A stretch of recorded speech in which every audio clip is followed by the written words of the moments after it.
Welcome back, everybody, to Out at Reese's podcast. I'm your host, Reese Shalvis, and joining me once again, we got Meghan. Yes.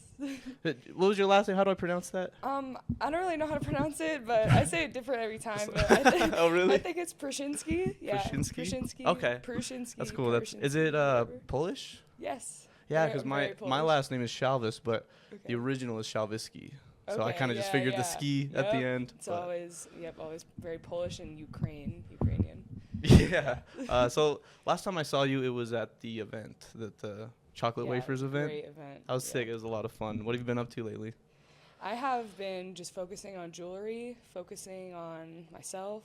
Really? And yeah, man, just living life. That's awesome, because I'm all about living life and trying to work on like self improvements, all the time. So it's really cool to really see when you can actually improve. You know what I mean? So I got a necklace from you. Let's check this out. It's a custom necklace. I'm so excited. I told her I didn't want to see any photos of it. I wanted to see it in person. And this is like the definition of custom. Like you pick the stone, and we match some designs together. The wire.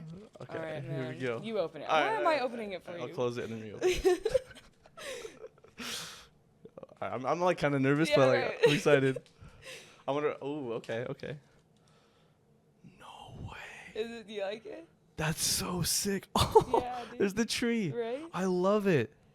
The citrine and the copper is just that's perfect a together. beautiful color. And I thought it would look good on a chain, you know? Yeah. See, when you asked me that, I was like, I don't know what it looks like, so I'd say just go with whatever you think. I'm gonna show it to the camera. Yeah, do it. That is so cool.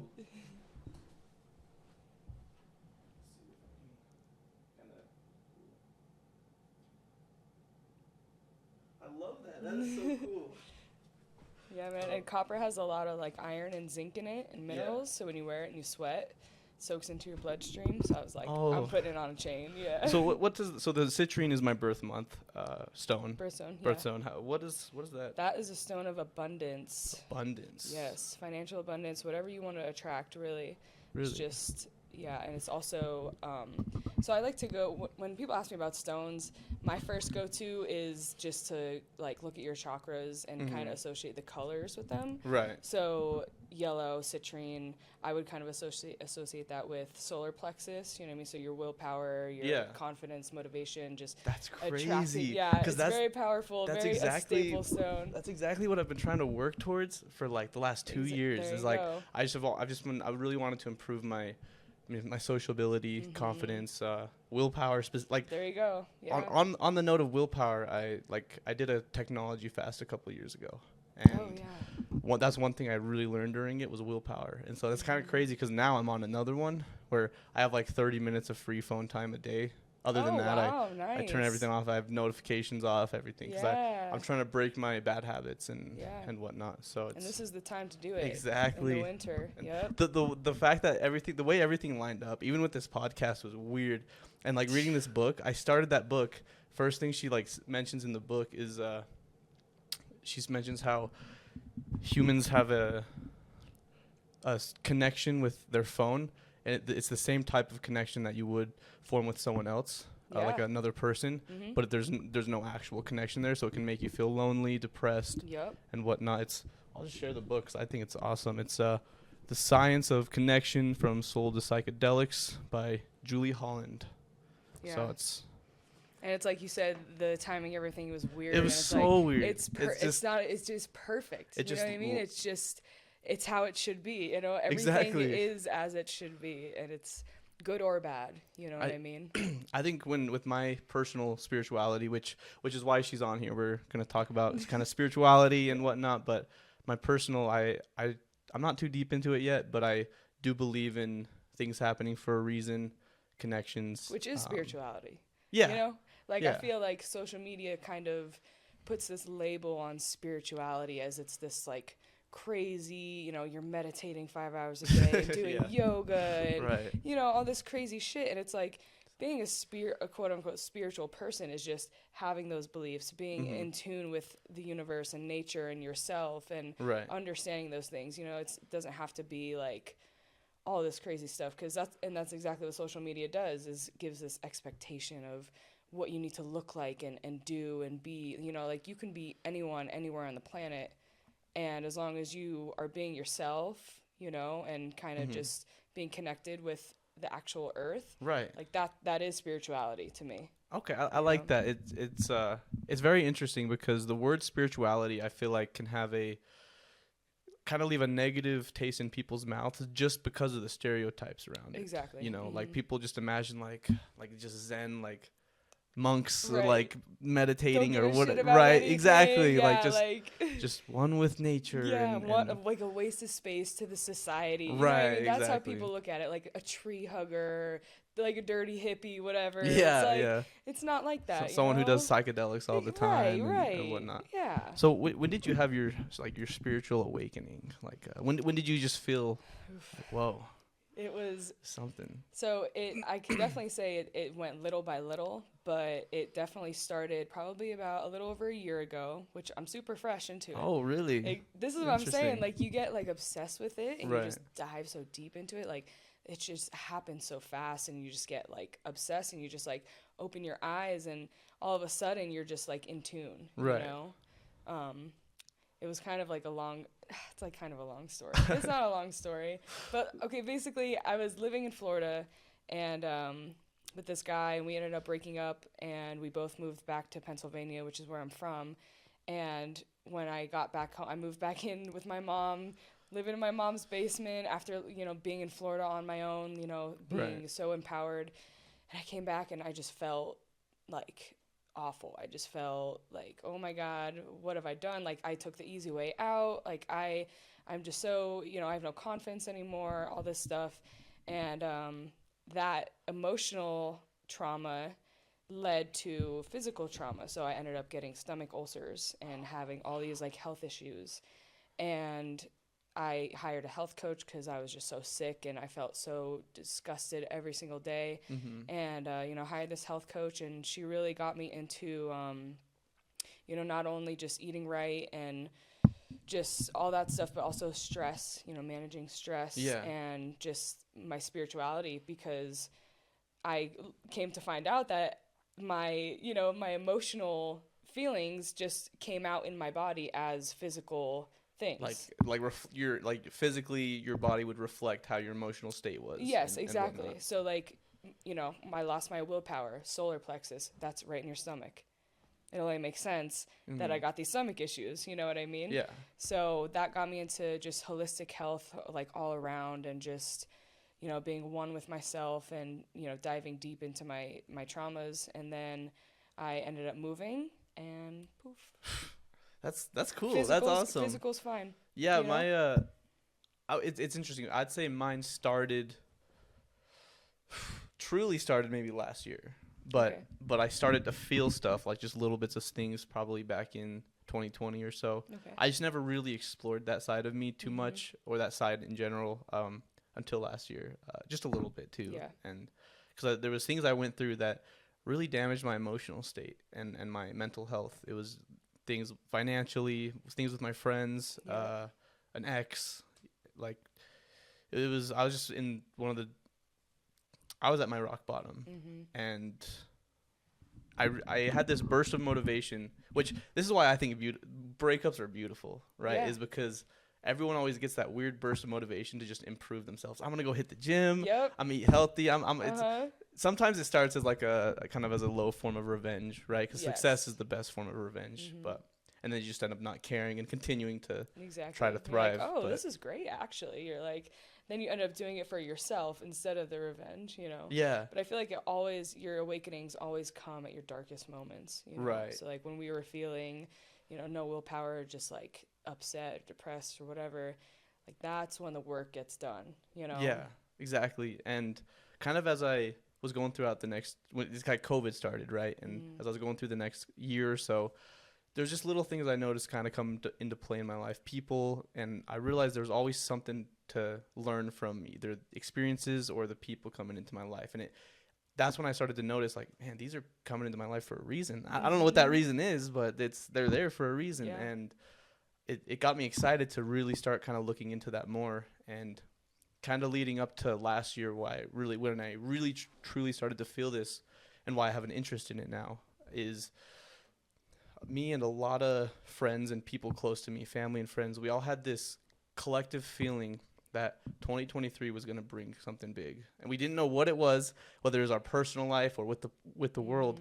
And I was like really thinking about it. I was constantly trying to reflect on everything building up to that moment, and I kind of realized, like, I believe that, and I was telling my friends this last year, I was like, I believe that everyone that has this feeling, a massive change is coming in their life. Probably net positive or negative. Ultimately, though, whatever's to happen this year, we have to get through the big changes in our life.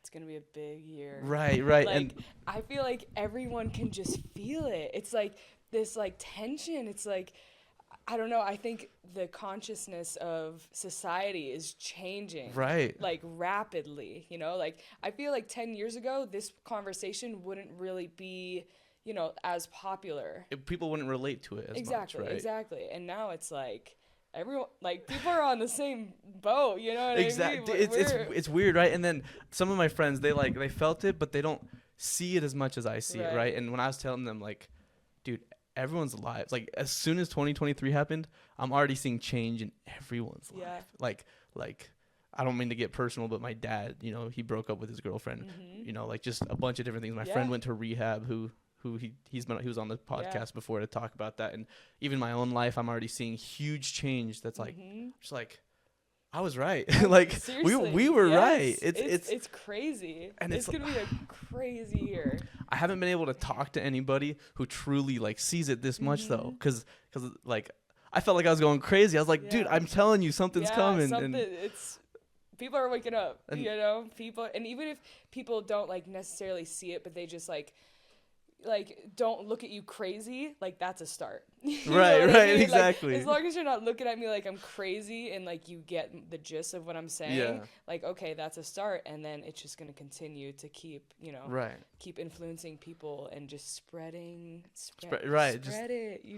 That's how, you know, like even like disease, you know, when COVID came, like it spread so fast. Well, we could just do that with love. Yeah. We could just do that with love and spirituality and just like being good people, you know, like that's how it works. Right. If you feel that way, you just spread it to others, and then they spread it. It's contagious. Like there's so many people on this planet. You know what I mean? When someone does something good for you, you like feel good, and you're like, I kind of like naturally you kind of want to share that. Yeah. I mean, some people don't, unfortunately. Well, they're not awake. Right. They're and still. I don't blame them. It's not, you know, it's not necessarily their fault. They're just. They don't understand yet, I feel. You know what I mean? They're still in the 3D. They're stuck in this reality that's not, like, really who we are as beings. Yeah. And it's kind of sad when some people just can't, like, come to realize what's going on, and that, like, people just the way people connect and, like, kind of share, like, kind of a consciousness almost, like, you know, feelings and stuff. Some people just don't see it, and they kind of, or they could feel it and see it, but refuse it. You know what I mean? They refuse to believe it and kind of continue down a bad path of like bad habits and whatnot. And see, this is where I'm like, I totally agree. And I just always remind myself though, to just stay humble about it and be compassionate, because that was me years ago. At some point in my life, I was you know, and I'm the type of person where like, I want you to be up here with me, you know, like I want to bring you up like to this level of consciousness and this vibration. Like, come on, it's a party. Like come join us, bro. Yeah, come on, man. It's a party. Come out to nature with us. I feel like that's where, when I truly first started feeling stuff, was when I started hiking it's probably my first technology fast 2 years ago. That's where I found my love for hiking. I never cared for nature beforehand, but I decided, you know, I'm going to try something new. Started hiking and I fell in love, and it's crazy. Just feeling like just being able to connect with nature, the life and everything. It was beautiful. I was like, this is nice. Right? It's really powerful because like we are nature, you know? Yeah, you know, so it's like coming home. It's like you're just heading home. Yeah, like building houses. I mean, as nice as houses can be, it like just blocks you from our true home, you know, which is the forest and you know, everything else. Fresh air. Yeah. You know? It's crazy. Which I guess we don't get too often here in Salt Lake. I couldn't believe it because, you know, this is my first. I've only lived here for months? 3 months. 3 months? 3 months, yeah. And that inversion, I was like, holy crap. It, like, I can't breathe. I can't breathe. It seems to get bad like that just a few times a year. I don't think it's often that bad, but I hate it so much. I was like, where are the mountains? I know. Come back. Well, my friend, he came out from Seattle to visit over the that same weekend. Oh, so he's like, what is this? We had 2 weeks of like really clear air when it was really cold, and I was like, oh, this is perfect. He comes out that same day and can't even see the mountains. Damn. It's sad. That's crazy. But yeah, spirituality is something super interesting, which kind of on the topic I wanted to ask you. So you mentioned that you had experience with psychedelics. Yes. Okay, do you care to share kind of what your experience is with that? Yeah, so I've been into psychedelics and, crystals and like Grateful Dead and the hippie stuff since I was maybe 15. 15? Yeah, 15. I think my first experience with psychedelics was mushrooms. I want to say I was 16. Yeah, 16, 17. Okay. Was my first experience. And it was crazy. It was crazy. It was great. I'll never forget it. And then acid I probably did first time when I was 17. Yeah. I'm 25. But so you've been doing them kind of in it for 10 years now. Yeah. Was it when you were that young? Was it more just because it sounded fun? Of course. Yeah. Me and my friends were like, "Oh, let's do it. Let's eat these mushrooms." And we're like, "All right, come on." We're up in my mom's downstairs, and we're in our rooms with all the lights flickering, and we're just dancing and stuff. But no, I think psychedelics are very important, and I think it should be a law that at least once in your life you need to take mushrooms. And not something crazy that you're gonna trip balls and be out of it, but just that euphoric feeling. Right. How many grams would you say, if for someone their first time, would you say would probably get that, but not too extreme? So when the first time I did it, I took an eighth, which is 3.5 grams, which is apparently a lot. It's a regular dose, right? That's well. To me, that's a regular dose because that's when you actually that's when stuff moves a little. You know what I mean? That's when stuff moves. But if you take a gram, your first time, I would definitely start at a gram. Yeah. Just your first time ever, just feel it out.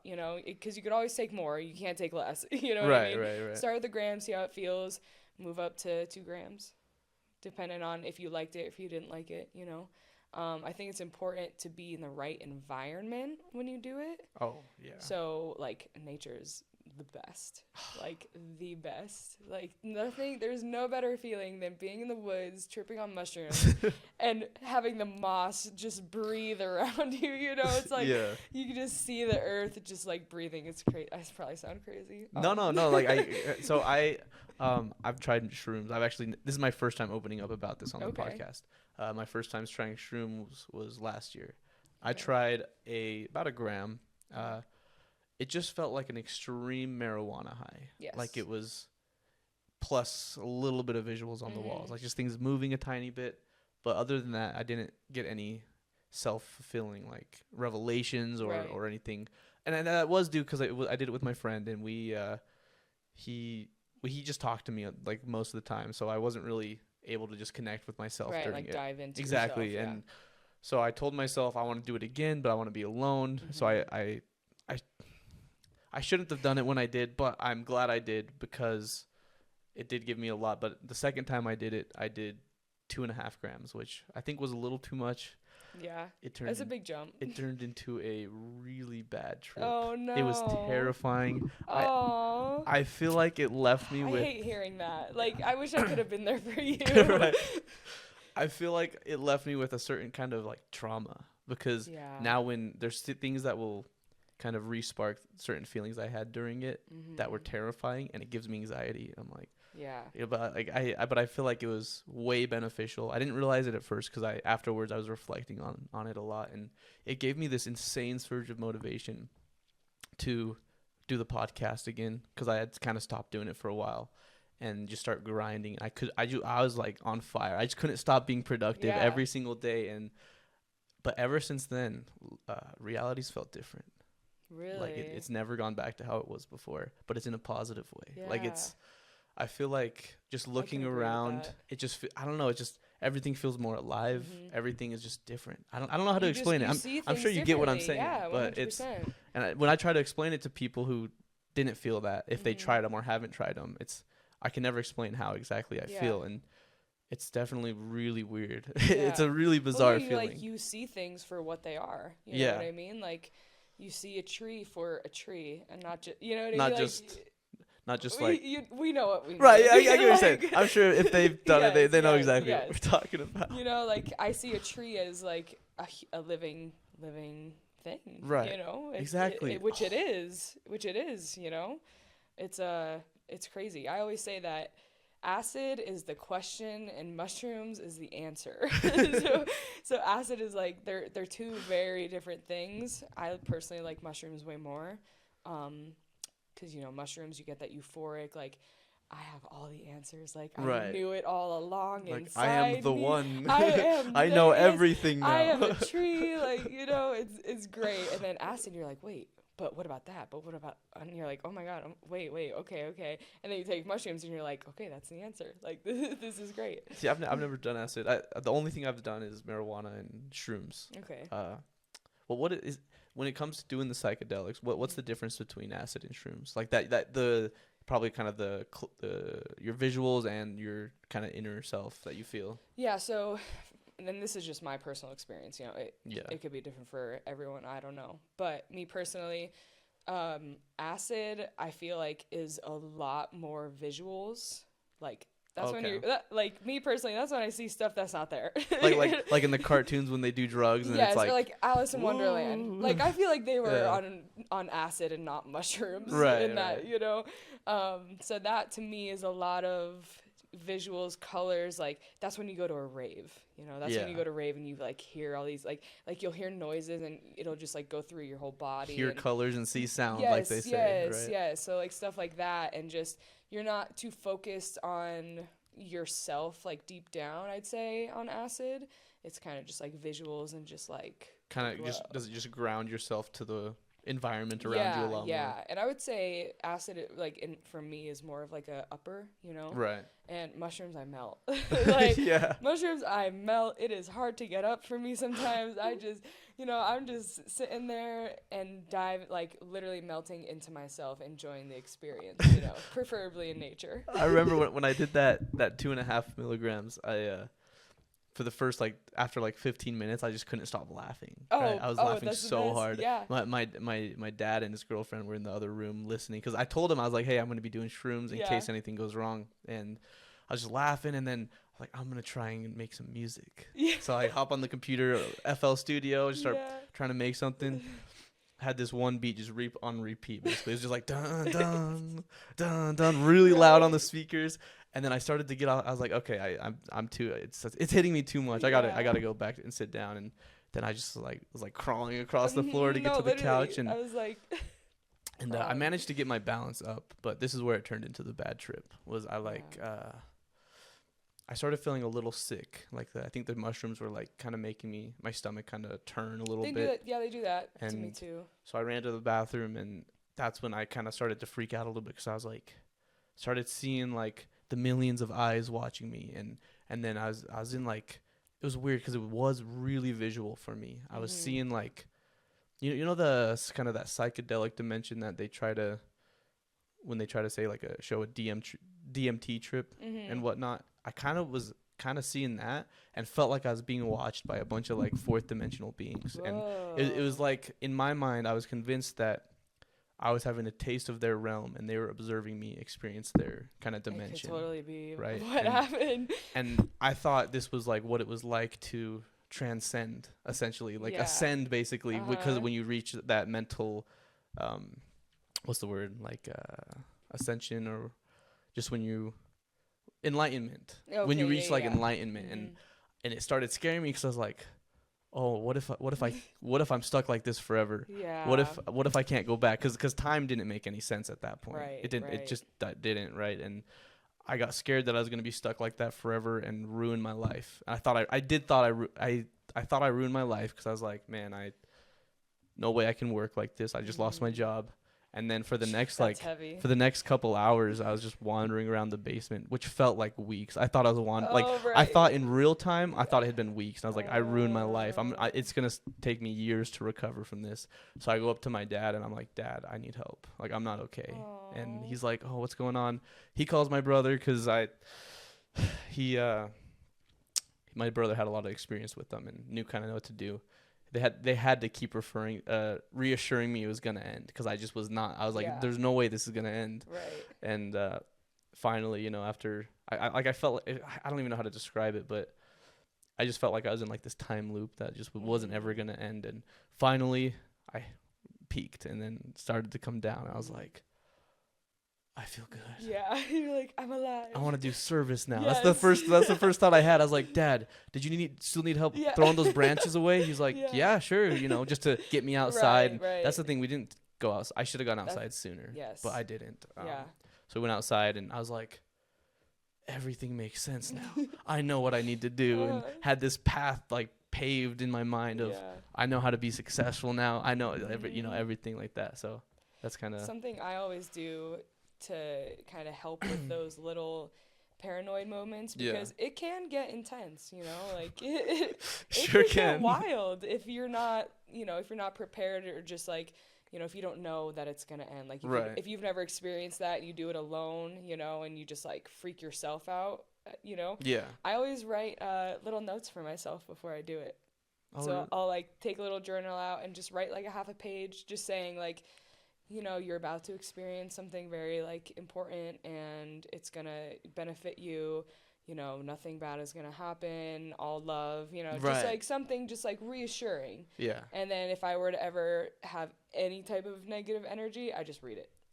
You know, I just read it and breathe. You know, breathing is super important. Just understand like, okay, I have a heartbeat, I'm okay. You know, like I'm alive, it's okay. But it is good sometimes too to thank God you had your dad. You know, good move, because, you know, if you're completely alone and God forbid you had to touch a cell phone. Oh my God. Literally just during that, just the thought of like, I was just like, man, if this had been, well, real quick. So my family grew up LDS, and then we ended up pretty much all leaving the church.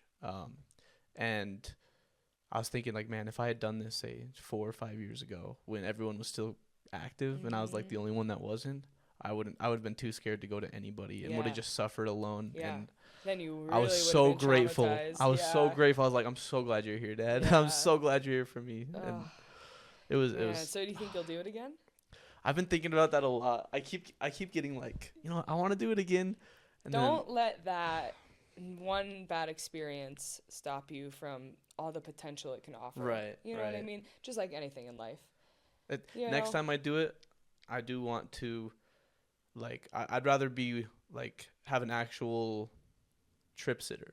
You know what I mean? Because I want to get a full experience with knowing just, okay, someone's just right here next to me in case anything goes wrong, and then also, you know, just kind of just be more prepared next time. You know, I want to spend several days preparing for it if I do it again, and be in a better environment, because I was just in my basement alone, you know, which that just sounds like that sounds like set myself up for a but no, but nature, man, like that sounds awesome. Because imagine if you're on a hike feeling that way, you wouldn't have felt that way, you know, because you're just feeling everything. Because you're just looking up at the sky. That sounds amazing. You know, and looking up at the trees and everything that's, you know, real. If I do it again, I want to do less. I'm gonna go back to like 1.5 or something. You know, and which there's nothing wrong with that, you know. Maybe 2. You know, just not 2.5 or 3 yet. If I was to do that much, I'm gonna build up to it. You know, kind of be ready. I've been craving. It's been a minute since I've dove very deep into myself with psychedelics. So I think my next move, I'm gonna do at least an eighth, but I want to dive like deep. Yeah, I love them. I don't know. I've never had a bad trip. That's why never. So when people tell me about it, it's like, I feel for you. I feel so because for me it's always been so great. You know, that it's like never. I can't even. My one friend told me that I think it might have been acid though, not mushrooms.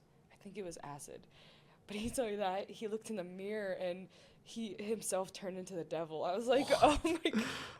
I was like, dude, okay, you're tripping. You're literally tripping right now. Like, that's crazy.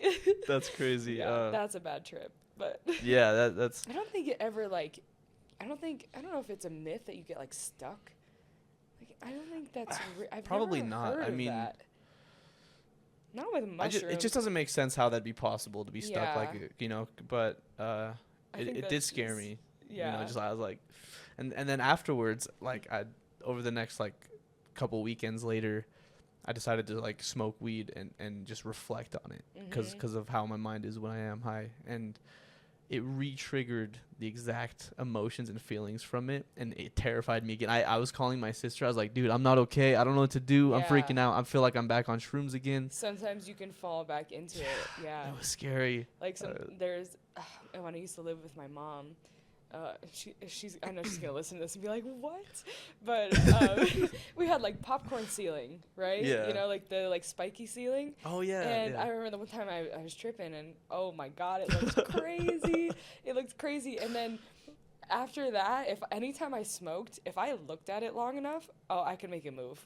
I could literally just make it move with my own eyes. Exactly. Only high, like, not even just, I could just sit there and just, oh wow, you know, like, go into a little, like, mini trip again on my own. Yeah, that's exactly how it was, and I'd even start to see the eyes a little bit, just like do you know what eyes I'm talking about? I've heard that's a common thing for people to see. No. Really? I don't know. I've heard a lot of people will see, like, just like thousands of eyes just like popping up, kind of disappearing and coming back, and just watching, and it's like interesting. That is interesting. And a lot of people have that.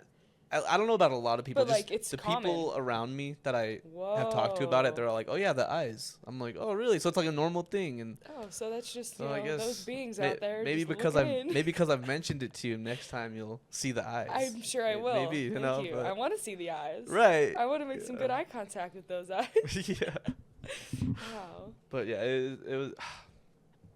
I after my first trip, or after the second trip, I was like, yeah, I think I'd do shrooms again. And then after feeling those emotions while, you know, after doing marijuana, I was like, maybe I don't want to do it again. Yeah. You know, and sometimes I still get anxiety thinking about it, like, okay.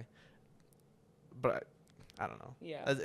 I'm kind of on the fence about it. I really want to, but at the same time, I'm like kind of scared. I just think mushrooms are so interesting because it's like, oh man, mushrooms are just life. Like, we are mushrooms. Like, fungi is like the most important thing on the planet, man. Like, right, like it's the most important. Like, it is just the network underneath the ground is just insane. Like, it can do so much. Like, if mushrooms have been known to, like, it can not reverse, but, like, eat pollution and stuff. Oh, really? So, like, they put, if you, like, an oil spill in the ocean, like, fungi will just, like, grow get rid of and eat it. Yes. That's so cool. Like, I didn't know that. Oh my God, there's so much behind it. There's this documentary on Netflix. It's called Fantastic Fungi, and it is. I feel like everyone needs to watch it. It's crazy. Is it like a Netflix original?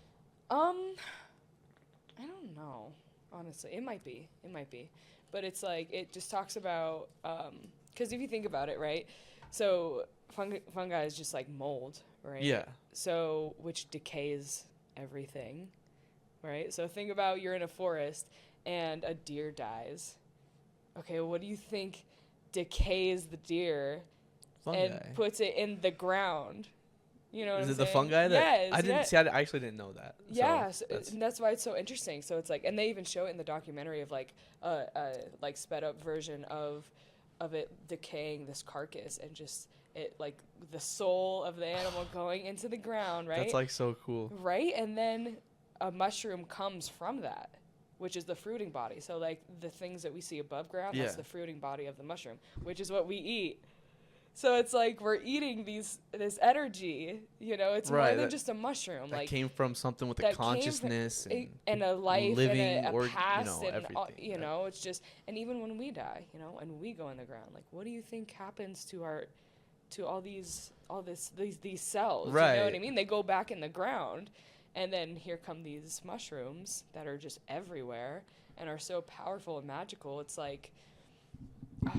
you know, on that note of when humans die, it makes me really sad when, it was only recently that I really realized this, but it makes me sad when, like, the way we try so hard to preserve our bodies to keep them from essentially decaying away. Right. Because, like, they'll blast us with all this preservatives and everything, and I want to give myself back. Exactly, me too. Yeah. Because I was had a conversation with my brother about it. I was like, you know, graveyards are kind of beautiful because it's like their bodies are just being reabsorbed into the earth. And he was like, yeah, but all these bodies are plastered with all these preservatives trying to prevent that. And it's like, you're right.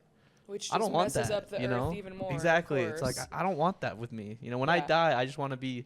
Don't even put me in a coffin. Just bury throw me out to the forest or something, you know? Throw me in, man. A river or whatever. That's it. Like, I don't want to be in a coffin, nothing. Just completely myself, you know, maybe one of my favorite necklaces and just a bunch of stones around me, whatever. Just tie me up, throw me in, because it's crazy. Yeah. Do you believe in, like, reincarnation or anything like that? I believe in, like past lives, you know? And I think and I never really thought about it years ago and stuff, but even just, like, within this past year, I thought of, like, everything. But, I'll meet a bunch of people that I've been meeting recently. It's like I've known them, you know. It's like I already. I think I know what you mean. Yes, like I meet them and I'm like, I already know you. Like, I know your face. I know your how you act. Like, everything. It seems like it feels like home. Like, familiar. Like, why do I know you? You know what I mean? It's like, I feel like when that happens to you, like, you've known each other in a past life, or like you've had some type of experience in a different realm or something, because it's too weird, because you don't feel it with everyone, right? You know, and there's so many people. But there's some people you just like. It just click, you know, like it's just really weird, and it's been happening a lot lately, especially since I moved here. Like, I have met, I would say, like a solid 10 people that it's just like, holy shit, like, are you sure you don't live in PA, man? Like, I feel like that's crazy. I've known you my whole life, and then you just pick up right where you left off. I'm sure that's even crazier that's happens to you here in Utah, because for me, right, I've ran into that before, but my mind tries to justify that feeling by just saying, like, oh, maybe you've seen them somewhere else here before, or Which is something. Probably not the case. Right, but then it's like, you're from Pennsylvania. There's no way all of these people are from Pennsylvania, and they're not, right? No. They're usually from here or elsewhere. Yes. This one girl, Kaylee, I met. She's one of my best friends now, and she's like, yeah, I lived here my whole life. I'm like, dude, oh my God, like, I feel like I've known you forever. It just flows, and especially like right as you talk to them, it's like the chemistry's there, and you just automatically back and forth, super easy. Yeah, it's beautiful. It really is.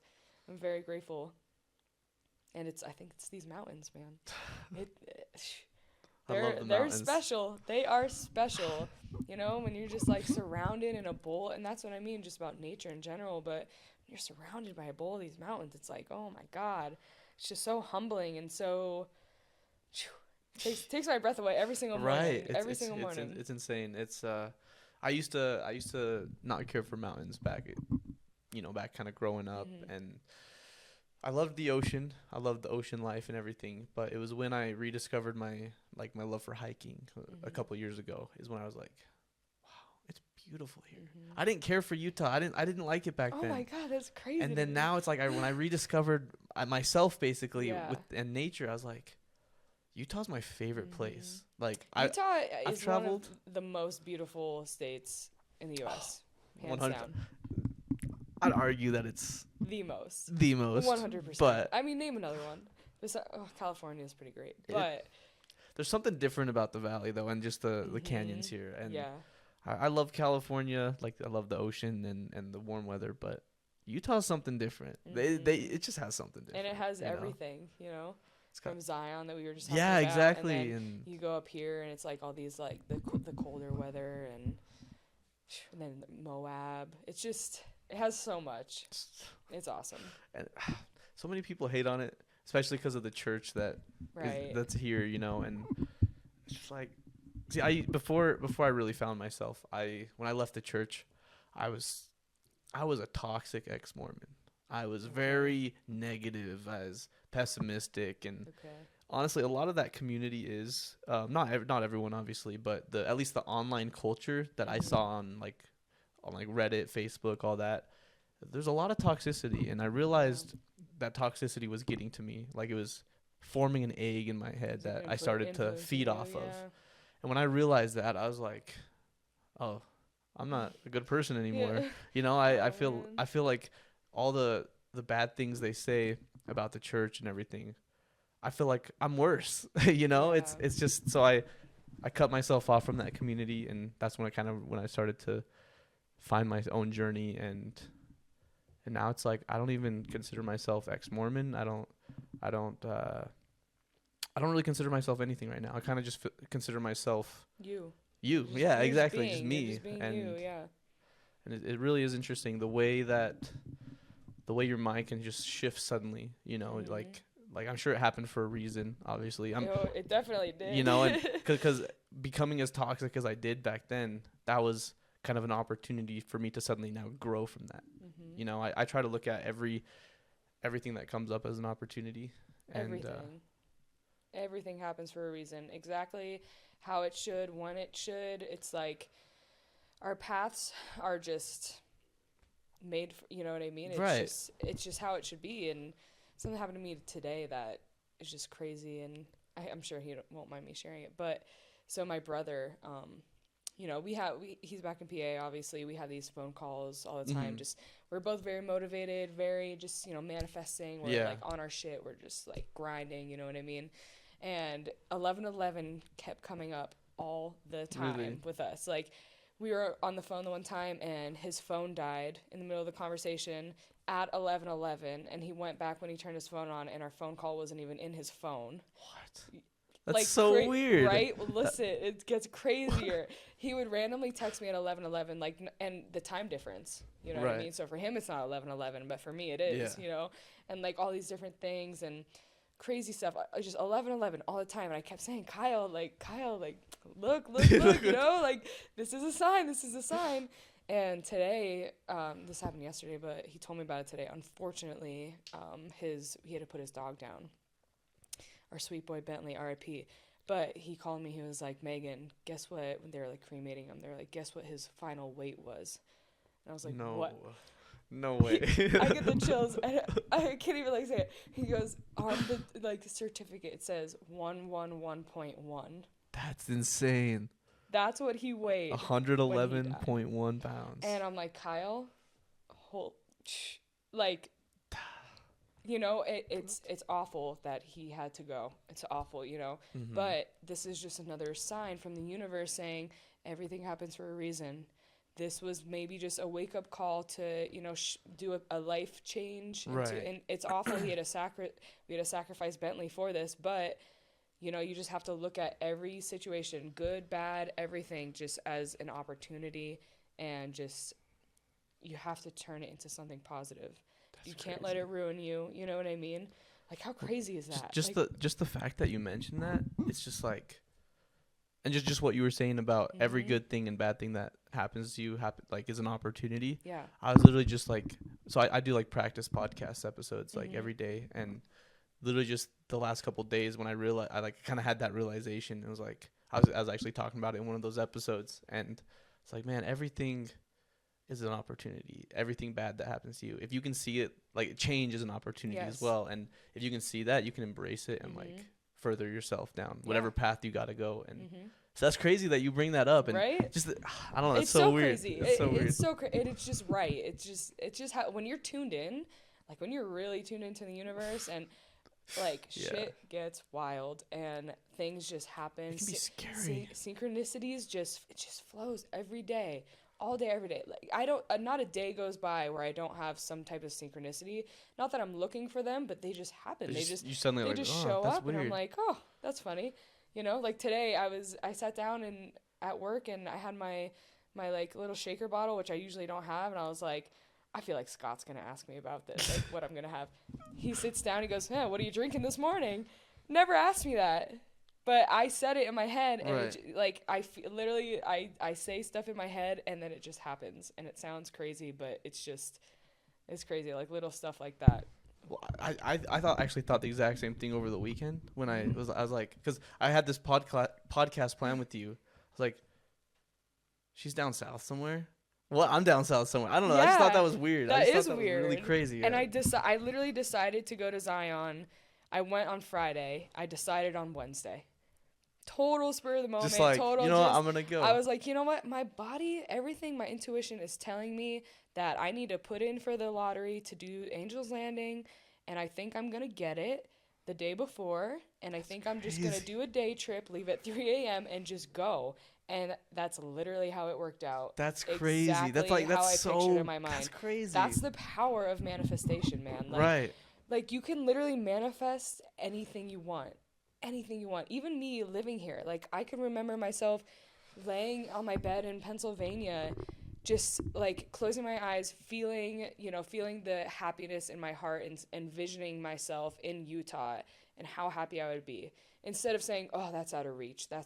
No, like, I feel myself there, and I know I can get there, and I know how good it will be for me. And I'm here. Right. Like, I don't know how I got here. That's so hard to do, I'm too. just here. Like when people like think of stuff like that, like, oh, I gotta go here, like especially like moving states. That's so hard because you have to break off like certain connections, like maybe with your work and people around you, your family. Like, you can still stay connected with them, but they're not going to be around you anymore. Yeah. You know, it's just like, I mean, you're on your own. The fact that you're able to do that, that's bravery. That's Thank you. that's a lot of bravery. That's very admirable. Thanks. And I think I just know that, like, the universe is on my side, man. And it's like, as long as you keep that in mind, you know, like, I have someone behind me, you know, even if it's not like a actual person, like, the universe has my back. Right, and I know that. Whether it's, you know, they have to put me through some tests and challenges to get where I need to be, at the end of the day, I'm exactly where I need to be. And as long as you have that attitude, like, it's all love, man. Exactly. Like, there's nothing wrong. You know, nothing's wrong. Everything's right. Everything's right. Even if it's wrong, it's right. I almost moved out of state. I was choosing between California and Hawaii.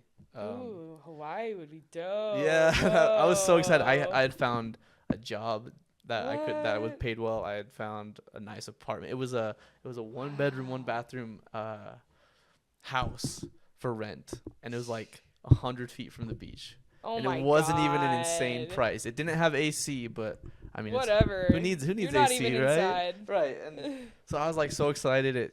COVID happened. You know, it just didn't end up working out, and I realized, I was like, I think I was supposed to stay here for a reason. 100%. And I'm starting to really finally see that. I'm seeing with my podcast the opportunities and just everything that has come into my life this year and last year. It's like, I can't leave yet.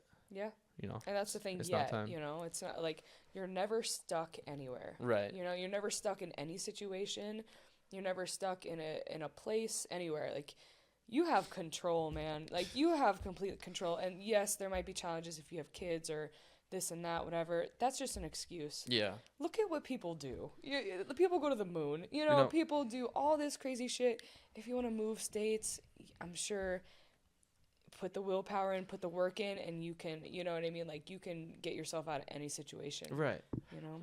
I believe that everything someone is trying to work towards, whether it's a certain success, financials, or anything, I think at some point they're going to run into a brick wall that they're going to have to decide, okay, despite how impossible this seems to continue doing this, if I really want to do this, I have to figure it out. Mm-hmm. And I think most people, if they can figure it out, they'll get to where they want to be. Mm-hmm. And then if they don't, then it just wasn't meant to be. Yep. You know what I mean? And so I think it's just, how bad do you want it? Exactly. You know? How bad and everyone's going to go through challenges. It's not going to be just a breeze for anyone to do anything. Right. And that's why I like hiking so much. I was actually thinking about this when I was doing Angel's Landing, because it's like, you can look at a hike and compare it to life almost. Because when I started the Angel's Landing hike, I looked up at the top, you know, where I needed to go. Right. And I was like, man, like, not for me, of course, because I knew I was going to get there. Yeah. But I was like, man, for some people, they could look at that and say, that looks impossible. You know, like, that looks impossible. Like, why even try? Like, why try? I'm going to turn around, you know? But then you just start, one foot in front of the other, one step at a time. You figure it out as you go, you know? There's going to be challenges. There's going to be hard parts of the hike, whatever.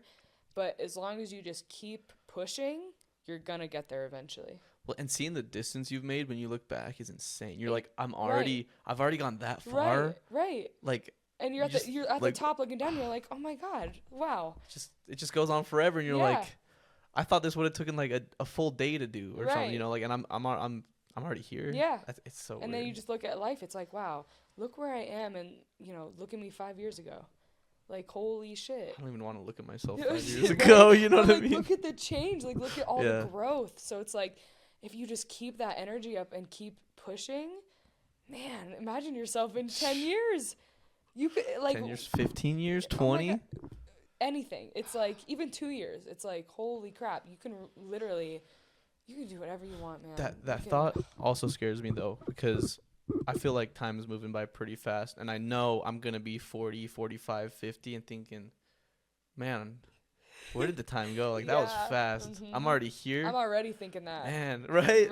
Like, well into our 20s. I was just in college yesterday. Like, right. Yeah. I was like, I thought I just graduated from high school a year ago, but no, it's been like 5 years. You know, it's like, what? And that's why you cannot waste a second of it, you know, because before you know it, it's gonna be gone. It's so hard to learn that, though, like, because like even you can tell people, don't waste your time because of this, you know, time flies, but they're so used to just being comfortable with their current life. Maybe they're just watching TV all day after work and stuff, and I'm just like, man, just such a waste of time. Like, I want to make myself something, you know.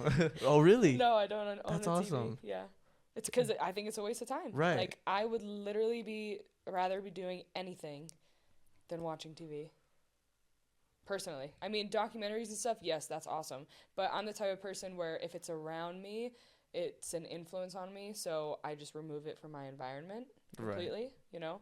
Like, if I don't want to eat unhealthy, I just don't buy unhealthy food. That's exactly how you should do it. Yeah.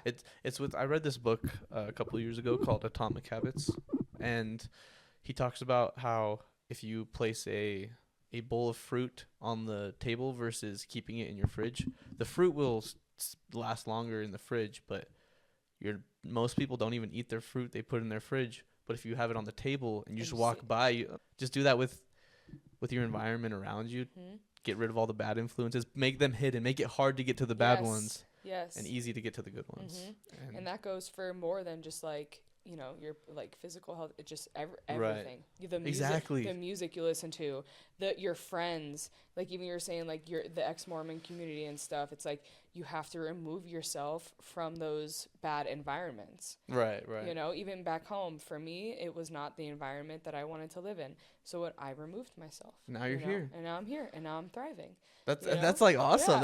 Yeah. That's like so inspiring. Yes. It's like so cool. Like, you know, it's there was this one thing. It was like a water bottle. It costs like 99 cents somewhere, but it costs like $5 somewhere else. So, you know, it's not like you as the water bottle. It's just your environment. Right. And like, do you have the opportunity to grow in the environment you're in? Exactly. You know, I think environment is everything. Yeah. When it comes to growing yourself 100%. As well. 100%. And it's as simple as literally, and I like to write a lot, like either journal or I like to make lists. Oh, really? Yes, I make a lot of lists, and just like that's how I personally like to evaluate my life and myself and my habits and stuff. But literally just make a list of, okay, when I go to work, who am I around? How do they make me feel? What kind of music do I listen to? How do I feel when I listen to that music? I've never tried that before. Yeah. What kind of foods do I eat when I feel this way? You know, you just write it on like a journal. Just a little notebook. You know, nothing crazy. Yeah, that's just write it down, get it out of my head, put it on paper, and then I read it back to myself. If I'm feeling a certain type of way, or I have these questions that I'm questioning, I look back at my notes, and just see how I was feeling. You know, how I dress, how people react when I walk in a room. It's just anything. It's just being aware of the effect that you have on others and that others have on you. I think is very important. Sometimes we're our own best teacher, right? 100%. And I'm the best teacher for myself, like, you know. I have journaled before. I'm journaling for this technology fast. Nice. I usually just do it at the end of each day, and then I did it for the first one as well. And I was rereading through my journal about a week ago or so, and it's like there's a lot of things I'd written down that if I hadn't written that down, I wouldn't have remembered because I forgot them. Certain feelings, emotions, and outlooks on life and realizations I forgot. And I'm glad I'd written it down because I'm like, yo, that's, yo, Reese, you're spitting facts, you know, like. Right? Like, oh my God, what author is this? Right. Yeah, no, it's great. I think journaling is very important because it can also just, for me, just, you know, if I'm ever feeling anxious, I write it down. I write down why I'm feeling anxious, kind of reassure myself that it will be okay. And, you know, this is why you're feeling anxious because you have these like traumas and stuff and like, it's not you. And I kind of talk myself out of the anxiousness, you know? That can be hard though. It can be super hard it's a lot to bring your all anxiety of this, down. Everything like we're talking about is a lot of work. It's not a piece of cake. You can't just suddenly one day be, No. I am enlightened. Exactly. You know, like, exactly. But I think that's where we come back to the whole one step at a time. Exactly. You know? Just implement one small thing. Drinking more water. Something as simple as that. Something as simple as making yourself feel good, or journaling, or just every single morning waking up and just saying out loud 3 things you're grateful for. As simple as that. Consistently for 21 days. You'll feel so much better. So much better. And then once you get that down, then you add something else. And then once you get those 2 things, it's called habit stacking. Yeah. So Yes. Isn't that book I read? That's where I learned about habit stacking at least. Nice. But. Yeah. So you just like have 3 solid habits. Okay, cool. I have those habits down. Let me put 2 more habits between those 3 habits. Exactly. Yeah. And then before you know it, you have a morning ritual. And all those habits, they essentially bury your bad habits. Of course. Yeah. So it's like, and help you grow in some type of way. Bad habits, they never really go away, but you can eliminate like we talked about, the environment that causes them, right? And just stack other good habits over them to where they're basically not there. Yeah. And just balance, you know? Exactly. It's just balance. Like, you know, I eat very well, but do I eat pizza once in a while? Yeah. like I'm human, you know? Like, I think people are like too hard on themselves sometimes, you know? Right. Like when you mess up, like forgive yourself. Yeah. It's okay. Some people will freak out. Like if they're, you know, say they're spiritual and they'll suddenly have a negative thought. And they're like, oh no. Yeah. Everything's I'm over. The worst. All my work is gone. Like, no. Sit with the negative thought and overcome it. Right. You know? Exactly. That's something I had to deal a lot with back when I was first starting my growing period, and I realized that it's the mental and self-talk and cues that I give myself that I made the most change mentally. And I am statements are the most power. Like, people don't think so, but they are. They're insane. And again, it kind of goes back to that manifestation as well. Like, it's almost like it can even be like the fake it till you make it thing, right? If you pretend you're someone who is this certain way, eventually you'll become them. I say this all the time. Like, if you're sad, just say, I'm happy. I'm happy. Yeah. I'm happy. And I promise, one day you're going to wake up and be like, I am happy. Exactly. You know? Like, you can literally just speak anything into existence. Right. Like, your words are a spell. It's in the 4 Amendments, that book. It's a good one. It's very short, very easy read. Really good. But just quality information. And one of the amendments is, you know, your words are a spell, positive and negative. So, you know, when you're mean to someone, you're casting a spell on them. When you're nice to someone, you're casting a spell. So, like, do that to yourself. Yeah. You know what I mean? Why not? Why not? Right? It's not going to hurt. It's free. It's free. You're not hurting anybody. Yeah. You got nothing to lose. Just something to gain. Yes. You know? Yeah, it's so interesting. Just like the way everything is with spirituality. And I feel like a lot of people that I've talked to, they don't see every side to spirituality. I feel like it's not just mental stuff, but also like physical, right? Yeah. Like, take care of your body. If you're staying active, drinking enough water, eating healthy, that all kind of ties into the spirituality and your overall mental state. You know, I think like for people who have like depression or other mental illnesses and whatnot, which I'm a huge advocate for bringing awareness to and trying to help fight it. And, you know, help people recognize that these are serious problems. I also do believe that most people could cure their own like depression and such if they just started taking care of their physical health. Yep. Because I think they go hand in hand together. And it's hard to be happy and, you know, have all these positive thoughts when you don't feel good. Right. You know what I mean? Like, this is our vessel. You know, like, this is what, get like the transition from the spiritual world to the 3D realm. Like, you have to take care of your vessel. Like, this is what you're this is your car. This is what your soul's riding. It's like a chariot for your mind. Yes, for sure.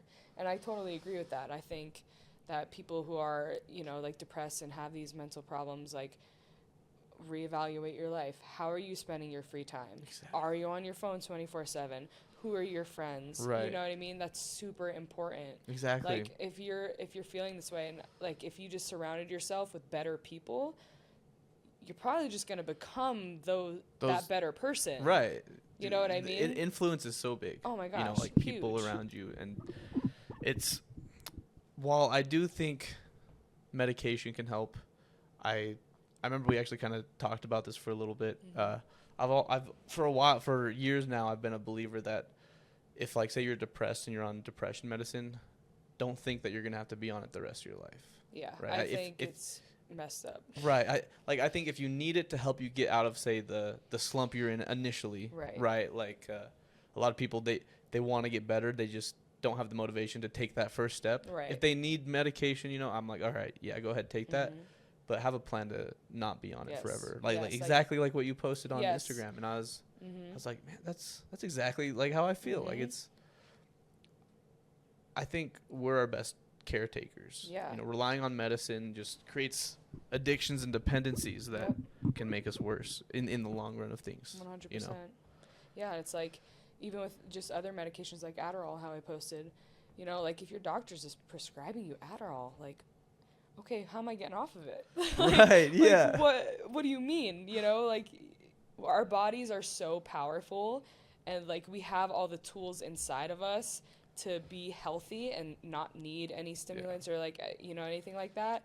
So it's like, you just have to, take care, like, your liver to detoxify, and exactly. You know what I mean? Like, there's just, our bodies are so smarter than we think, and I don't think we give them enough credit for when they're in the right environment and you take care of it. It's magic what it can do. Yeah, and like, I actually don't believe in Adderall at all. I think people. I don't believe in like any medication. I'm very holistic. I'm very just herbs and just anything holistic. I don't.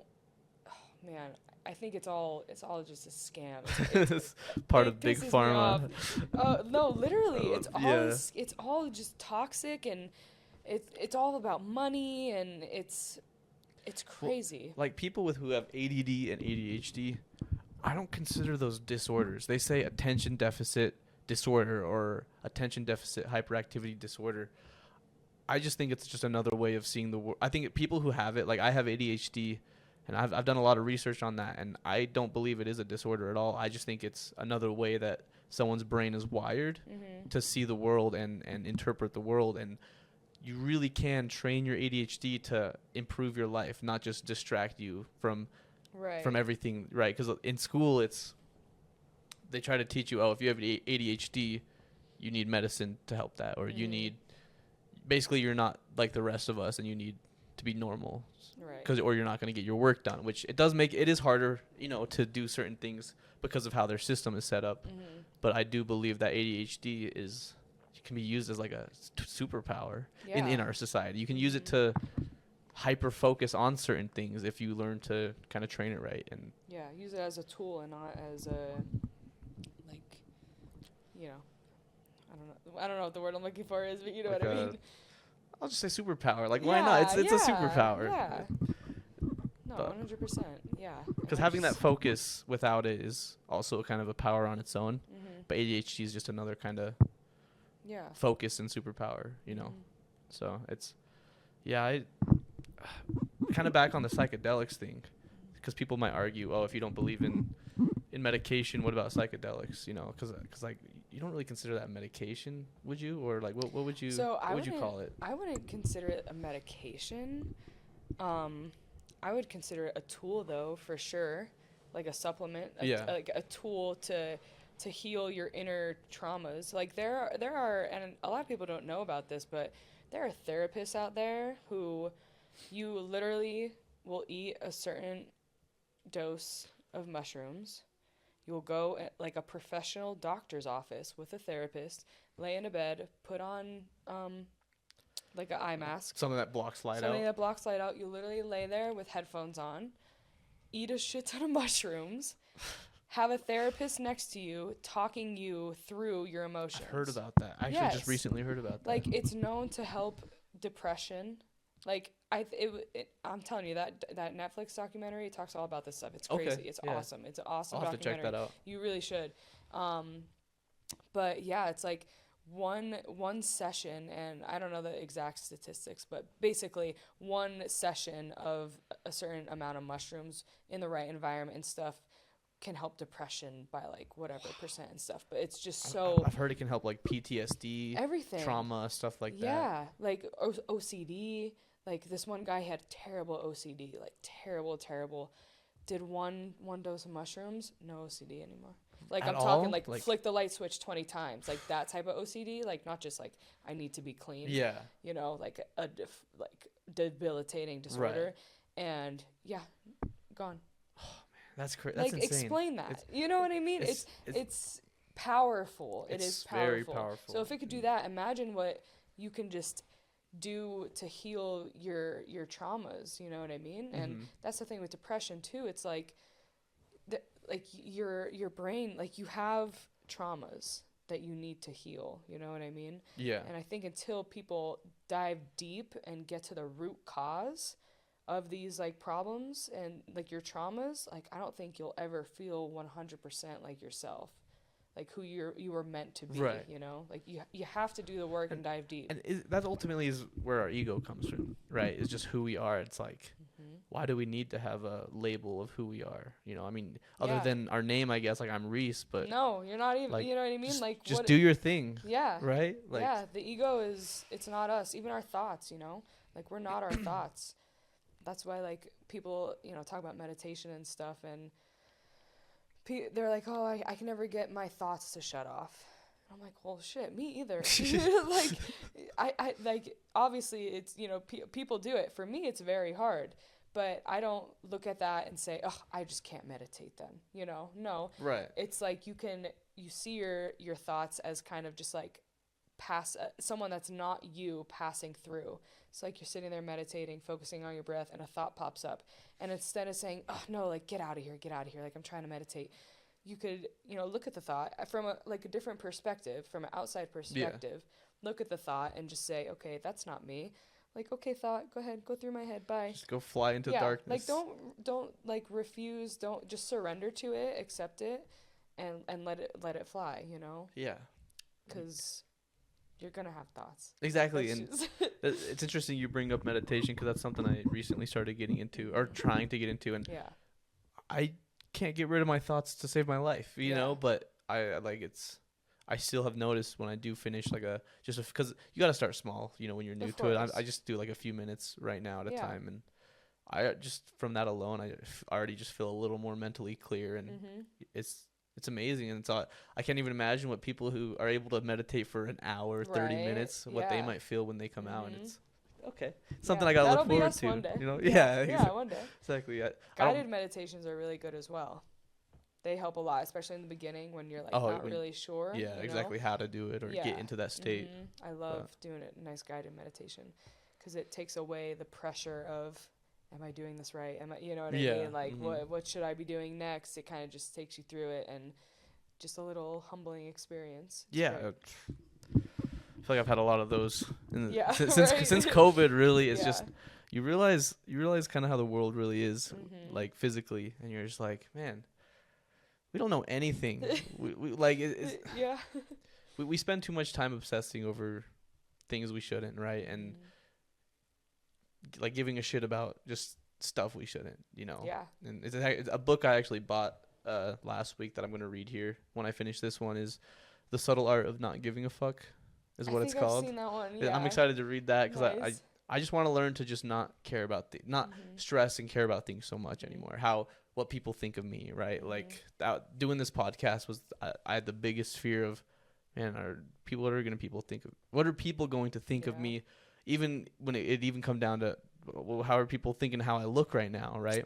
And running the podcast has, like, that alone has helped me not even care, because I get so used to being on camera, so used to just talking to people. It's like, It doesn't matter. Like, people aren't watching to see what I look like or how I sound. They just want some entertainment and informational stuff. You know, it's like, who gives it? You know, who cares? Literally, it's so hard. And when I say, I was gonna say it's so hard for me to care, which like I care about a lot of things, but it's hard for me to care what other people.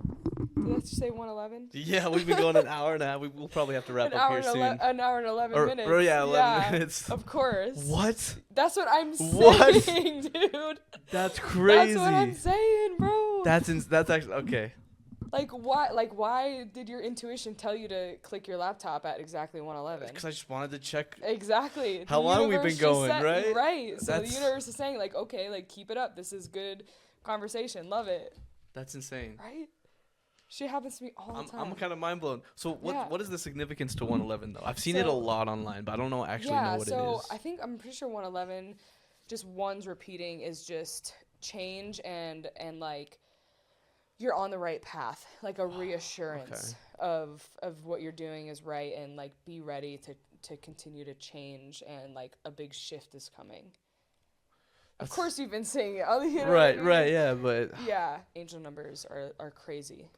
It's like they can be kind of scary how accurate they can be, right? And so I don't have any really experience with those, but I've just heard of people like saying, "Oh yeah, the way everything's lined up with these numbers is like." Yeah, or like there will be times where I'm thinking about a certain thing, and I'll look somewhere or whatever, and it'll be a certain time or something. Like I'll be thinking about something, I'll click my phone, and it'll be like 12:21. I'm like, oh, okay, like. Thank you for the sign, for the reassurance that like what I'm thinking is accurate or whatever. Right. I was driving the other day and I was thinking if I should go to Zion or not. I was on my way to work. I was like, man, should I? Like, it's a lot of driving and I have to find, someone to take care of my dog for the day and all this stuff. And I don't know why, but I just looked at this one specific house and the address is 333. You know what I mean? So it's just like, thank you. Okay, gotcha. I'll be talking to the spirit like all the time. Like, this is my best friend. I'm like, thank you. Or like if I'm getting pissed off at technology or something's making me mad, I'm like, this is a test. Right. This is a test for me to keep my cool. You know what? Actually, what's crazy is that exact scenario of just like, is this a test? Yeah. I feel like I know that this podcast is my route that I need to take and go down. Mm-hmm. And my family had this trip planned to California. We're going to go to Disneyland, Universal, all that kind of stuff. And I remember the chocolate wafers event was supposed to be on originally the 21st, Saturday. Yeah. And it happened to get postponed to the weekend that I was supposed to go on the trip. Oh. And I remember I was fighting for myself for a whole week. I was like, what do I do? And I realized, I was like, you know what? Everything I've been feeling collectively with everybody, kind of back on that, how this is the year something big is supposed to happen. Change is supposed to happen. And we're going to be faced with adversity. There you go. Thank you. And I realized this is my first huge decision I have to make. My career or a weekend of pleasure, essentially, right? And I realized I have to do the event. It doesn't matter. And so I did the event, and here we are now talking about the time being. I don't know. It's just the way everything's working out. It's like crazy. It's like the universe congratulating you and rewarding you for taking the right step into doing something. Or it's the same thing as like cutting people out of your life, like. You cut someone out of your life that isn't serving you and, they're having a negative influence. The moment you do that, and this just recently happened to me, the moment you do that, a new person comes in who is exactly who you need. I've never paid attention to that, actually. Pay attention to it because it's crazy. And that's the thing, too. You have to create space to allow new things to come in. So if you, you're in this bad environment, you have all these bad things, you can't just keep asking for good. You have to get rid of some bad to make room for the good. You know what I mean? So it's crazy. This is the universe congratulating you, saying, okay, like good for you, man, for choosing that. And okay, and then I'm there, and then we meet, and then we do this, and who knows where this will lead. Right, exactly. And I'm just doing the event alone. I noticed, I was like, that was the third event that I brought my podcast to, and it was probably the best one I'd ever done. Yeah. It seemed cool, man. It was awesome. Yeah. It was so cool. Yeah, that's awesome. It was awesome. But yeah, I mean, here, I was gonna ask you this. When it comes to like the universe and everything, what exactly do you think the universe is? In the case, the way everything is working together, connects, and just everything happening for a reason. What do you think that is exactly? Like, truly I is, don't think you know? anyone really knows. I just feel like I don't know if I can even like visualize it. You could only like feel it. Right. You know what I mean? It's just like energy. It's like it's just like it's something you almost can't explain in words. No, you can't. It's like there's in my experience, it's like there's someone talking to you through this 3D. That's I don't know. No, it's wild. It really is. I had this theory that my brother actually kind of told me about, and I kind of expanded onto it a little bit of what the universe is. Okay. Hold on, let me just check the camera. I want to make sure it's still rolling before I get into that. Because I've had issues with recording. All right, we're good. Cool. I just had issues where it just stops. Yeah, like 45 minutes in. Don't want to lose all this footage. So I had this theory that. So I was talking to my brother, and he was telling me of this theory that what if consciousness, right? What is consciousness? What if consciousness is what the kind of the universe is? Now, the way that actually, that was my part. Actually, sorry. Let me read it. He was saying, what if consciousness is like to think of it in third dimensionally? Imagine consciousness is like a pool, and the universe is the physical matter inside of a pool. So the consciousness envelops the entire universe like a pool of water, and when life form starts to grow, it grows advanced enough to actually support consciousness and have consciousness within it. So imagine you throw like a towel into the pool, and the towel absorbs the water.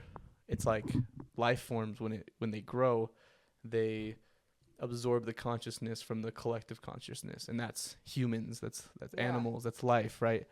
And the reason it does that is because it's using the mass and the energy of the universe to essentially grow the consciousness that it gives it. It gives the towel essentially, right? And as the life form grows, then it dies, then it reabsorbs that consciousness back into it, strengthening the entire collective consciousness. Yeah. And makes sense to me. And so that's kind of the theory that he was just telling me about, like the whole towel thing, and I kind of expanded on like what if it doing that to grow the whole collective consciousness, and then I kind of went crazy with I was like, well, what if there's the multiverse, and it's like, imagine the consciousness is like some type of creature that just like goes from universe to universe, just and like the quantum realm. And yeah, exactly. Like when you're like thinking of someone and then they text you, like whatever happened to you, you know what I mean? Oh my gosh, there's something crazy where. Because, like, I try to do this sometimes, and my dog he's very in tune. He's very, like, I swear he's like a person. He's like a spirit dog. I swear to God, he is. If you meet him, you're like, whoa. Like, he feels everything I feel. Like, he's crazy.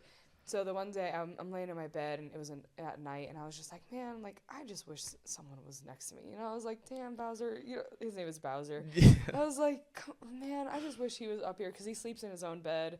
And by choice, like, I don't make him. And I just said in my head, I didn't do a thing. I didn't snap my fingers. I didn't do anything. I just said out loud, or not out loud, in my head, I said, like, Bowser, please come here. Please, I need you next to me. I really want you next to me. The second I said that, I'm not even kidding, the dog jumps on my bed, and simultaneously, my brother texts me, and I look at the time, and it's 11:11. No way. I'm not even kidding. That's okay. So it all happened at once. I said it in my head. Bowser popped up. My phone lit up, and I looked at my phone, and it was 11:11. And again, 11:11, the numbers. You know what I mean? Yeah. With my brother and all that stuff. And I was just like, I'm powerful. Like, what did I just do? You know what I mean? Like, that's insane. Crazy. That's crazy. It's crazy. I don't know how to relate this spiritually, but I've had kind of similar experiences with like timings of stuff like that lately, where like I make this mistake of drinking caffeine too early, close to when I wake up, and it makes me crash in the afternoon. So I'll go home after work and just take like I'll set my alarm for like 30 minutes. Like, all right, I just need a 30-minute nap or 40 minutes or something. And suddenly it's like my alarm's set for say like 5 o'clock, and like it'll go off at the exact same time someone calls me. And it's been almost every time they call me at the exact same time, right when my alarm's supposed to go off. And I'm pretty sure it's like, maybe it could be a sign of like, all right, you got to get up, because I sometimes have a bad habit of letting myself fall back to sleep afterwards. Yeah. And so when they call me, it's like helps get me up and not fall back asleep, you know. And it's like, it's every single time it's always on the clock right at 5 o'clock or something, and it's always right when my alarm's going off. Someone's calling me. I'm like, are you kidding me? What is going on? Like, it's so weird. And that's why it's like, when I say like being in tune with the universe and just like being in tune, like you acknowledging that as just not like there's no such thing as a coincidence, you know, everything is a synchronicity. Right. So you like realizing that, like, that's being in tune. Like when you see a 222 at a specific time, like, don't just brush it off. Like, that's a sign. You kind of look at your environment and just think, okay, what's going on right now? Exactly. Or what am I doing? Exactly. I'm getting a sign to pay attention to what I'm doing right now, or what I'm thinking, or where I am. Right. You know? So it's like, and then once you are in tune with it, it just happens. It keeps happening. I gotta do more research on like numerology and stuff. And then you're just on your path. Cool. Yeah. And there's like life path numbers, and numerology is like very intent. Like for me, it's a lot to understand for me, but like by your birthday you have like your life path number and stuff. It's huge learning curve to really learn what all of it means, I feel like, because there's so much to it. It's so fun. It's fun. You become obsessed with it, and especially when you see it being true. Yes. Everything you see in your life, you're like, okay, and you see it in something's your daily up. life, and you're like, you know, is your life path number a 5? You know what I mean? It's like, it's crazy. It's too real. It's too real, and I think it's important to talk about it. Like, what we're doing right now is what everyone needs to be doing. It needs to be present in everyone's life every single day at some point. You know, you need to manifest every single day in some type of way. You need to say what you're grateful for every day. You need to just have 5 minutes to yourself. Like, don't just be a zombie all day every day. Like, you have to like stay aware.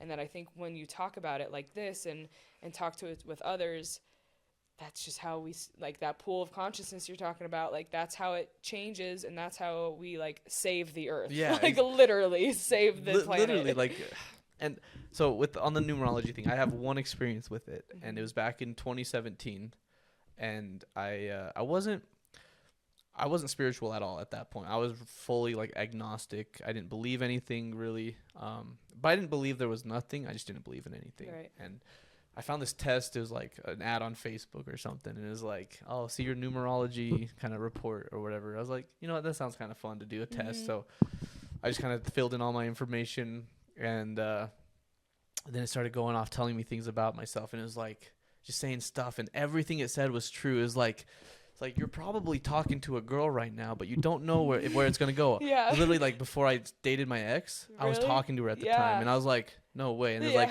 you probably look up to your dad a lot and want to, like, basically not disappoint him. And just like all these different things. It's just I like was astrology and stuff. It's like, too. that's crazy. And now I don't know if this website was actually legit or if it was a coincidence, because my friend did the same test. He's completely different, like different zodiac, different birthday, everything, right? And he got the exact same stuff.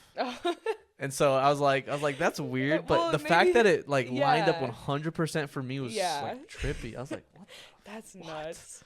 That's and even crazy. like numerology and like you're saying how like the year is going to be crazy. Well, 2023, the number, if you condense it down, it's 7. So yeah. Really? So it's like that, and 7 is like, oh yeah. And my one friend Nico is like super like very knowledgeable about it and stuff, so like he'll go on about it and I'm just like amazed. But he's said before how like 2023 itself is just a big so year. Weird how everyone is feeling that. And like you didn't even like know about the numerology part, and you feel that, you know. Or even just, so the first day of spring is March 21st, so that date is gonna be 32123.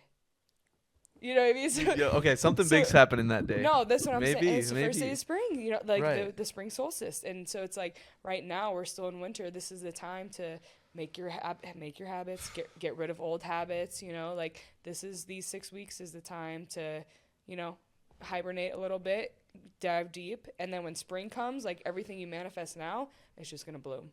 That's what I feel like. It's so weird that that's how I feel too, because it's like I keep trying to remind my friends, because they're not like, they said they feel something, but it's not to the level that I do, right? Because they're not as into that kind of stuff, and I keep telling them, like, bro, we got to keep up on our stuff. We got to keep up on our shit if we want to make this year like the biggest impact in our life, because we truly believe that our lives are going to change forever this year.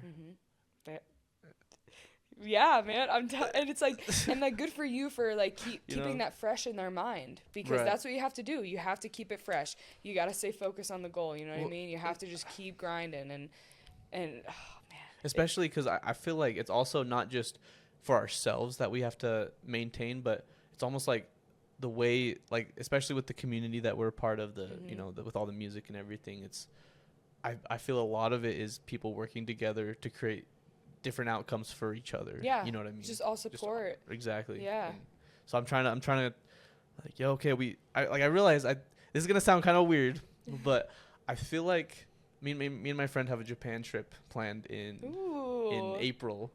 And have you been out of the country yet? I've been to Mexico a couple times, but we had that plan for that, and just the way everything was lining up, the way everything I was seeing, I realized I have to make this Japan trip happen with my friend. Like, I feel like it's almost required, and the fact that it takes place during the 21st of March. We're going the 7th to the 24th. Oh man! And it's like the fact that that's lining up with that too. I didn't even think about that when we planned it, and it's like, like we have to make this Japan trip happen, especially because he has a girlfriend, a long distance relationship. She lives in Japan, and we're like, okay, we have to make this happen. Like I don't know why, just the way things have lined up. Yeah. We have to make the Japan trip happen to really, like, I don't know. It's weird. It sounds weird, but it's right. It's completely. I'm excited. Valid. Yeah. I'm like, it's really awesome. I just can't get distracted. That's my biggest thing. Not allowing myself to get distracted. Right. With stupid things. What is your sign? Zodiac. I'm Zodiac. Zodiac. What's yours? Let's see. November 18th. Scorpio. Nice. I'm a Virgo. Virgo? Yeah. So when's your birthday? September 15th. September 15th. Yeah. Okay, that's cool. Yeah, that's awesome, man. Going out of the country is like so humbling, and so like I've been to Vietnam and Singapore. Really? So, yeah. I did a study abroad. That would be so cool. It was insane, and it was just so like I'll never look at the world like the same. Really? You know what I mean? Because it was just so different, and you know, you come back and like people are complaining about their Starbucks drink being wrong, and I'm like, oh my god, you're able to buy a Starbucks drink, and you know what I mean? Like you're able to like do these things like that you don't appreciate. Right. You know? So like when I say my gratitude every morning, like I say little things like that. Like I'm so grateful for my Berkey water filter. I'm so grateful for all these little things, because not everyone is that lucky. Yeah. You know? Yeah, for sure. I think like expressing gratitude, that alone makes you more of a spiritual person and just more humble and more, you know. I was actually thinking about that because I've been trying to plan this every year. It just keeps falling through because it's so expensive. But I've been trying to plan to do a 2-week trip to Kenya to do humanitarian work and stuff, and just kind of explore their culture. That would be crazy. And then I just like literally yesterday I saw this thing, and it was this, I can't remember his name. He's like some famous media influencer or something. Okay. He went somewhere in Africa, and he said like after the first week, you know, you're kind of going through your phone detox. So he's like, where's my phone, whatever. Mm-hmm. But he said after the first week, nothing outside of there mattered anymore, and he just was like so happy. Yeah. Never was depressed, and just like as he was just doing their hunting with these people, and because it was like some very primitive like tribe that still exists in the world, you know, and they don't have any technology or anything, and they still hunt for their own food. And he says it was like amazing because they're just so present with the world and the universe. Like being present is so important, you know, just like being here right now, you know, not being in the past, not being in the future, because this is from a book, The Power of Now. Have you heard that? I've heard of that. I haven't read it. Oh my God, that was the first book that I read that I was like, holy shit, what is life? Yeah. It's great because it the power of now. They just talk about like being present and because like right now, like the future is right now, just at a later time. Right. You know what I mean? So if you're continuously living in the future, or living in the past, you're missing right now, which is just gonna be then in the future anyway. Right. You know what I mean? So if you're just constantly in the future, you're literally just missing your whole life. That's crazy that you bring that up, because that's something I've been recently learning how to do, is live in the present, live in the now, really, because like one thing that kind of set it off was my podcast, because when I first started my podcast, my first thought was like anytime I was having a conversation with someone, I was like, what am I going to say next? Right. I don't know what I'm going to say next. I'm thinking what I'm going to say next, not focusing on what they're saying as well, meaning my responses weren't as good. Right. And when I finally learned, like, I just need to shut my mind up and just listen and live in like the now. And then I started seeing that, just like being able to just learning how to do that with podcasts. I've realized I can start applying that to literally just any part of my life, just to live in the now. And like you're driving. Let's just drive. Right. You know what I mean? Like you're at work. I'm just going to work right now. Or like when you're driving to work, instead of thinking, I have work in 20 minutes. Right. Oh, I don't want to work. Right. It's like you're just driving. I'm driving. Yeah. You know, like let's just like enjoy my time. I'm just going to enjoy it. It's nice when you can do that. Like it's really, and it's really important. Nice. It's so important because it lowers your stress, I feel, because you're not worrying about all these things, because the future, worrying about the future, it's like, well, you don't even know what the future is going to bring. Like, there's no way you could even know what it is. Right. And it's like, I don't know. I lost my train of thought. But no, I get what you're saying. I mean? Or even like the past, like it's over. There's nothing you could do about it. So why dwell on it, and why let it stress you out and ruin the present moment? Yeah. Do you believe time exists? Like, do you think there is truly a past and future, or do you think everything is all just happening at once and there's no actual timeline or do you think it's just a human construct? I've never been asked that. I think time, like a clock, is fake. Like I think that's just society just constructs trying to created keep by routine, human. You know what I mean? And just put a label on everything, like everything else. But I think the biggest thing for why I actually just had this thought yesterday as I was driving home from St. George. I had the thought, I was like, I think time isn't real, because if that was the case, think about if there really was a past, present, and future. Think about the energy, the mass, everything. So like all the let's take an animal or a human, for example. At one point they were this form, this human. They were a human at one point, right? And now 100 years later their energy and mass was distributed to something else. Right. If there was a past and you could theoretically travel into that past and see them in their human form, how would that be possible if all their mass and energy that exists in the universe is already dispersed throughout something else, right? And so that means, like, if you say you could travel to the past, that means there's somewhere in the universe you could almost argue that there's like an infinite amount of energy, in terms of that means all the energy and the form that was in is essentially like saved at this point in time. Yeah. And it's just, I don't know, that's kind of where I get the most confused about time now, is I'm just like, I don't know if time actually exists in that sense. Time is crazy. Like, the song "Time" by Pink Floyd? I probably have. I just probably didn't know what it was called. It's on The Dark Side of the Moon, that album. But it's like my favorite song ever. And it's what inspired my tattoo. But I have dang. Wait, I wish you could see. So it's a stopwatch. That's so cool. Never-ending spiral. Did you get that all done at once, or? No, it was spread out a little bit. But like that's what inspired the clock, because I've been thinking, time freaks me out, and I've been thinking about it for a while, because it's like just never ending. I don't know. It's just nuts. It's nuts. It's so weird to think about. It's like so. Other than like, I feel like because of our third dimension viewpoint on the world, we can't really comprehend it in any other way than just linear. Yeah. Right. We can't imagine, like, because the fourth dimension is essentially all of time shrunk to like a single point, right? And of the universe. So if you were to look at what a fourth dimensional object looks like if you were to look at what a human would look like fourth dimensionally, essentially it'd be a single object. However you could comprehend this, it's like a single object as him as say a baby, and it's just like every form of that human, right? Like in every second of his life, all combined like into one object. Yeah, so we can't even comprehend what that really would look like or be. So I feel like time is more of a construct of just what we of a way, like the linearity of it is more just the way that we can comprehend it. You know what I mean? 100%. So it's it's crazy, and it's like just having conversations like this just gets me like buzzing, you know what right? I mean? It gets you like going because it's like the vibration. You just have to keep the vibration up, and it's like that's why you only surround yourself with people who are on that same vibration, you know. And for a while I didn't have anyone around me because for me I would rather be alone, you know, on my own vibe, on my own vibration, than lower my vibration just to have another human around me, you know. So like I was a lone wolf for a while, like not having a community and stuff, which is super important to have a community. It's like life changing, like mentally, physically, emotionally, everything, to have a supportive community around you.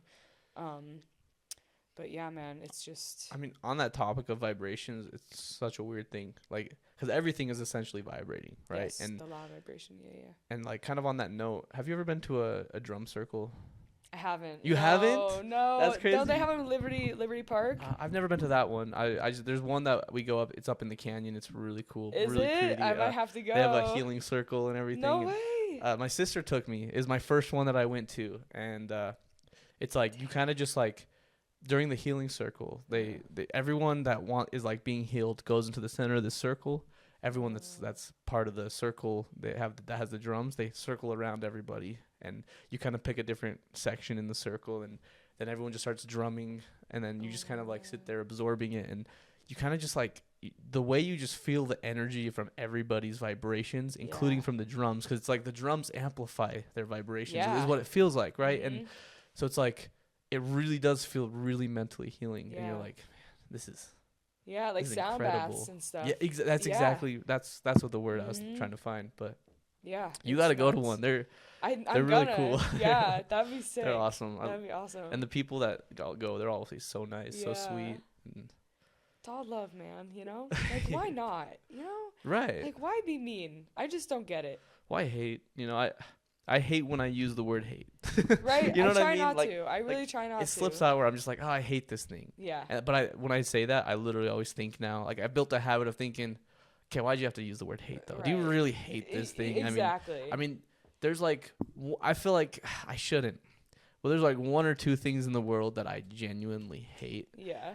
Despite the negativity around it, it's just like, it's hard for me not to, just because they're such horrible things, you know. It's like, but I still try to stay away from like devil type stuff. Yeah, exactly. Right. And I try to stay away from the word hate, but it slips out sometimes. You just can't help it. You know, everything you say is just how you experience life, you know. Exactly. It's crazy. And yeah, I mean, this has been an awesome conversation. I think we should start wrapping up here. It was awesome for sure. But I really appreciate you coming on. This was thanks for having me. Definitely very informational. And very grateful. Where can they find you? My Instagram, my personal page is just Meghan Prushinski. That messed up last name. But I try to post, honestly, I've been posting a lot of more of just like influential, I don't even like using that word, but like inspiring messages to go throughout your day. Just something to like give you a little boost of either positivity or just like a good outlook on things and stuff like that. So I do that on my personal page. And if you want to promote your brand page, I just on my jewelry do the wire wrapping. It's just flowing intentions. It's so cool. Like, I mean, if you guys like this when I showed it on the camera, you guys should really go check her out. I just appreciate the intention. You know what I mean? Because it's like, you know, you have these goals now, right? And it's like whenever you wear that necklace, it can just be a constant reminder of, you know, where you want to go. Exactly. Or if you find yourself like getting in a negative state, like you look down and you see that, you're like, no. You know what I mean? Like I know where I want to go. I know what I need to do. I know who I am. And this is just a reminder that I could keep with me. You're right. You know, exactly. That's how I look at it. And that's why it's my passion, because I enjoy giving that to people, you know? That's awesome. This has honestly been a huge pleasure. I really appreciate you coming on. Thanks for having me. If you guys want to, oh sorry, No, go ahead. But if you guys want to go follow me on social media, it's just out at Reese's, or this podcast, or my personal is just at Reese Shalvis on. I pretty much just use Instagram right now, a little bit of Facebook, but you guys, hope you guys have a good one wherever it is you're listening. Whether it's daytime, nighttime, or evening, have a good one. Peace. Peace and love.